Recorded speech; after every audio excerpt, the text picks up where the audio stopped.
As the soft morning light bathes an ancient village, a humble stone house stands surrounded by gnarled olive trees. A young man gazes toward the distant horizon, his eyes filled with a restless longing that speaks of dreams, yet unfulfilled. Inside the modest home, tension hangs thick in the air. The young man's voice rises with urgency as he pleads his case to his elderly father. The father listens, his weathered face a canvas of sorrow and love, torn between protecting his son and letting him find his own path. The scene shifts dramatically to a vibrant city pulsing with life and temptation.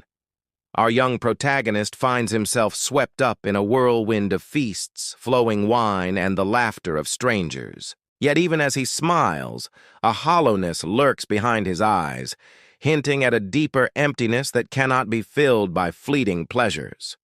Time passes, and we find the once proud young man brought low by his choices. Ragged and starving, he kneels in the mud beside a pen of pigs, his trembling hand reaching for the husks they've left behind. Above him, storm clouds gather, mirroring the despair that threatens to consume him. But even in his darkest hour, a spark of hope refuses to be extinguished. Alone under a vast canopy of stars, the young man turns his gaze back toward the village of his youth. Tears glisten on his cheeks as he spots a faint glow on the horizon, a beacon calling him home. What follows is a moment of raw emotion that tugs at the heartstrings. On a dusty road leading into the village, we see the father running, not with the measured steps of an old man, but with the desperate energy of a parent reunited with their child. His arms spread wide, ready to embrace the son he thought lost. The young man falls to his knees, overcome by the unconditional love he never truly understood until this moment. The prodigal's return is celebrated with a joyous feast beneath the very olive trees that witnessed his departure. Lanterns cast a warm glow over smiling faces as family and friends gather to welcome him home. In a tender gesture laden with symbolism, the father gently slides a ring onto his son's finger, a sign of full restoration and acceptance. As the story draws to a close, we're presented with an image of an open Bible, its pages illuminated by a golden light. Overlaid across this powerful visual are the words that capture the heart of this timeless tale. For this son of mine was dead and is alive again. He was lost and is found. This reimagining of the prodigal son parable reminds us of the transformative power of forgiveness and the enduring nature of a parent's love.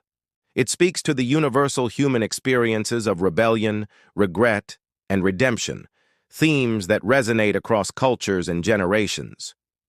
But the story doesn't end there. As we reflect on this tale, we're invited to consider our own journeys, the times we've strayed from our true path, and the moments of grace that have brought us back. It challenges us to examine our hearts, asking whether we identify more with the wayward son or the forgiving father. Perhaps the most profound aspect of this narrative is its portrayal of unconditional love.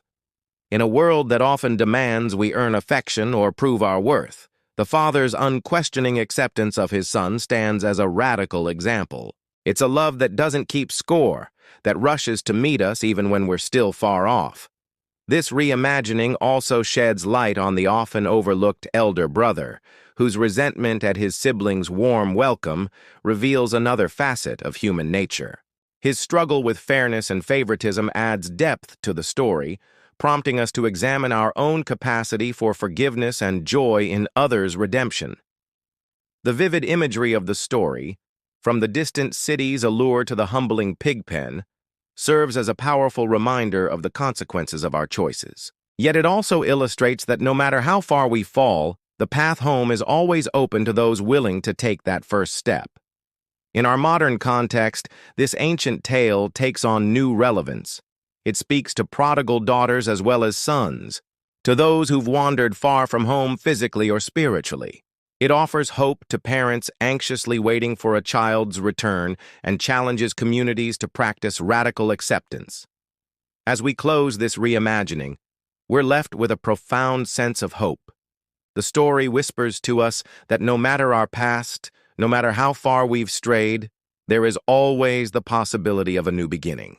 It reminds us that sometimes the bravest thing we can do is to turn back toward home, to face our mistakes, and to open ourselves to the transformative power of love and forgiveness.